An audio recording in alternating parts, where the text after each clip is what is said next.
अस्सलाम वालेकुम। मेरा आज का ब्लॉग एक ऐसी शख्सियत के बारे में है जिसके बारे में जितनी बात की जाए वो कम है। मेरा आज का ब्लॉग हज़रत मोहम्मद सल्लल्लाहु अलैहि वसल्लम के बारे में है। 12 रबीउल अव्वल को हज़रत मोहम्मद सल्लल्लाहु अलैहि वसल्लम की पैदाइश का दिन है। हम सब मुसलमान इस दिन को ईद के तौर पर मनाते हैं, अपने घर को सजाते हैं, झंडे लगाते हैं और मिलाद बनाते हैं और महफिल दुरूद पाक सजाते हैं।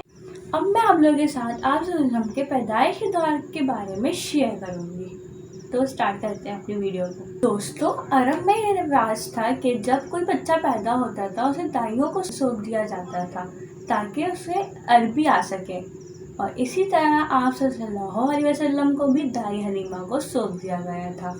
आप सल्लल्लाहु अलैहि वसल्लम पैदाइश के दिन थे, और जब आप सल्लल्लाहु अलैहि वसल्लम के दादा हज़रत अब्दुल मुत्तलिब से दाई हलीमा आपको लेकर अपने गाँव आ गई थी, और अपने शौहर अब्दुल बिन हारिस से कहा कि इनकी परवरिश मैं करूँगी 2 साल तक। चुनांचे अरब का ये रिवाज था। हज़रत अब्दुल मुत्तलिब और हज़रत बीबी आमना ने जब आपको दाई हलीमा का सौंपा तो वो आपको देखकर बहुत हैरान रह गई थी, क्योंकि आपकी सांसों में से एक खुशबू महसूस हो रही थी और आप बहुत खूबसूरत और हसीन और जमील लग रहे थे। जब आपको हज़रत हलीमा सादिया लेकर अपने गांव के लिए निकली और अपने खच्चर पर सवार हो गई तो वो बहुत हैरान हो गई, क्योंकि उनका खच्चर बूढ़ा कमज़ोर था और काफ़िले में हमेशा पीछे ही रह जाता था। मगर अब वो इस काफ़िले में सबसे तेज़ चल रहा था और सबको पीछे छोड़ दिया था। आपको जब दाई हलीमा लेकर अपने गांव पहुंची तो वहां के हालात बहुत ख़राब थे। वहां की ज़मीन बंजर थी, गोया कोई सब्ज़ा तक नज़र नहीं आ रहा था। वहां के लोग कहत साली में मुब्तला थे।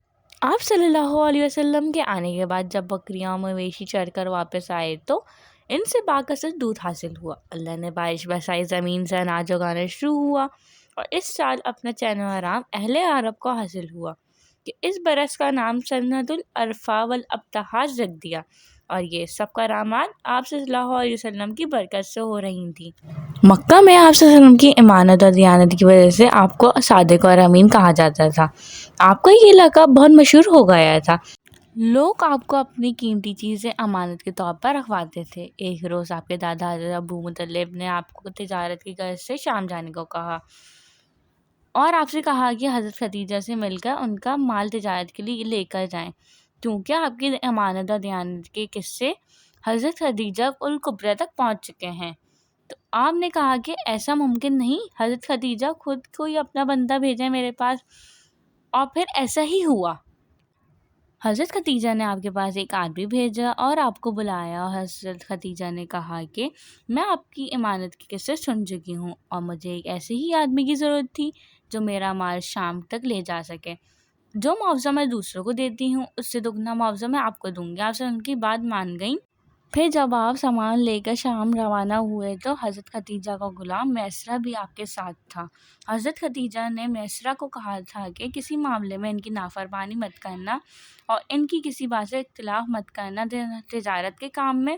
ये आप सल्लल्लाहु अलैहि वसल्लम का पहला सफ़र था। जैसे ही आप रवाना हुए तो आपके मौजज़ात दिखने शुरू हो गए।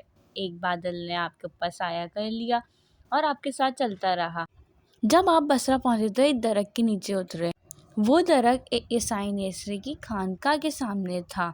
जब उसने देखा कि कोई दरख्त के नीचे बैठा हुआ है तो वो अपनी खानका से बाहर निकला और मिस्रा से पूछा ये कौन है। तो मिस्रा ने बताया कि इनका कुरैश कबीले से ताल्लुक़ है। तो बोला कि इस दरख्त के नीचे नबियों के अलावा कोई नहीं बैठा और अल्लाह ने इस दरख्त को बचा कर रखा है, नबियों के अलावा कोई इस दरख्त के नीचे ना बैठे। मज़ीद मालूमात के बाद वो ईसाई नस्तूरा कहने लगा कि काश मैं इनका नबूवत का दौर देख सकूं, और आपके पास आ गया और आपके हाथ और पाँव पर बोसा देने लगा और कहा कि मैं आप पर ईमान लाया हूँ। मैं गवाही देता हूँ कि आप वही हैं जिनका जिक्र अल्लाह ताला ने तौरात में फरमाया है। फिर नस्तूरे ने कहा कि ए मोहम्मद, मैंने आप सल्लल्लाहु अलैहि वसल्लम में वो तमाम निशानियाँ देखी हैं जिनका जिक्र अल्लाह ताला ने अपनी पुरानी किताबों में किया है, जो कि नबूवत के तौर पर मौजूद हैं। सिर्फ एक निशानी बाकी है, आप ज़रा अपने कंधे से कपड़ा हटा दें। फिर आप सल्लल्लाहु अलैहि वसल्लम ने अपने कंधे से कपड़ा हटाया तो नस्तूरे ने आप सल्लल्लाहु अलैहि वसल्लम के कंधे पर मोहर नबूवत को चमकता देखा। फिर मोहर नबूवत को बोसा दिया।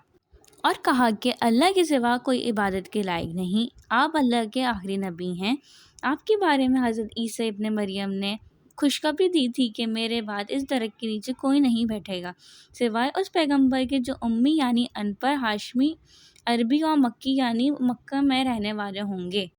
قیامت میں حوض کوثر اور شفاعت والے ہوں گے۔ اس واقعے کے بعد آپ بصرہ کے مقام پر پہنچے اور وہ مال جو لائے تھے وہ فروخت کیا اور کچھ مال خریدا۔ یہاں پر آپ صلی اللہ علیہ وسلم سے ایک شخص نے جھگڑا کیا اور بولا لات اور عزت کی قسم کھاؤ، تو آپ صلی اللہ علیہ وسلم نے بولا کہ میں نے ان بتوں کی قسم کبھی نہیں کھائی۔ تو وہ آدمی چونکا کیونکہ شاید وہ پرانی آسمانی کتابوں کا عالم تھا اور اس نے آپ صلی اللہ علیہ وسلم کو پہچان لیا تھا۔ آپ صحیح کہہ رہے ہیں۔ اس کے بعد وہ میسرہ سے ملا اور کہا کہ یہ وہی ہیں جن کا ذکر ہماری کتابوں میں ہے۔ میسرہ نے اس بات کو ذہن نشین کر لیا۔ راستے میں ایک اور واقعہ پیش آیا۔ حضرت خدیجہ کے 2 اونٹ بہت تھک گئے تھے اور چلنے کے قابل بھی نہیں رہے تھے۔ آپ صلی اللہ علیہ وسلم اس قافلے کے آگے کے حصے میں تھے اور میسرہ اس کے پیچھے کے حصے میں تھا۔ میسرہ پریشان ہو کر آپ صلی اللہ علیہ وسلم کے پاس آیا اور بولا آپ میرے ساتھ چلیں۔ تو آپ ان اونٹوں کے پاس گئے اور ان کی پشت پہ اپنا ہاتھ پھیرا اور کچھ پڑھ کر دم کیا۔ سب اونٹ دوبارہ چلنے لگے اور اتنا تیز چلے کہ قافلے کے آگے کے حصے میں پہنچ گئے اور قافلے والوں کا سامان فروخت کیا۔ اس بار ان لوگوں کو اتنا منافع ہوا جتنا کبھی نہ ہوا۔ یہ تمام باتیں میسرہ کے دل میں گھر کر گئی تھیں اور یوں لگنے لگا کہ وہ آپ کا غلام ہے۔ واپس آ کر آپ نے حضرت خدیجہ کو تجارت کا سارا قصہ سنایا۔ حضرت خدیجہ کو اتنا منافع ہوا تھا اتنا کبھی نہیں ہوا۔ حضرت خدیجہ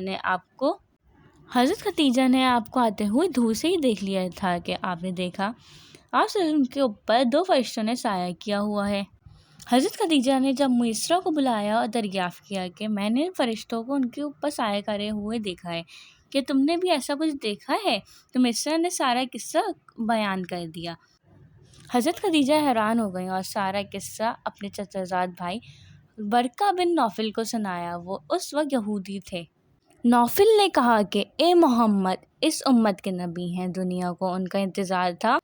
یہ سب دیکھ کر حضرت خدیجہ بہت متاثر ہو گئیں اور آپ کو شادی کا پیغام بھیجا۔ میں نے آپ صلی اللہ علیہ وسلم کو ساری دنیا کے لیے رحمت للعالمین بنا کے بھیجا اور آپ صلی اللہ علیہ وسلم تمام انسانیت کے لیے ہدایت کا سرچشمہ ہیں۔ امید کرتی ہوں آپ لوگوں کا میرا آج کا بلاگ اچھا لگا ہوگا۔ لائک کریں، سبسکرائب کریں، کامنٹ کریں۔ بائے بائے، ٹیک کیئر، اللہ حافظ۔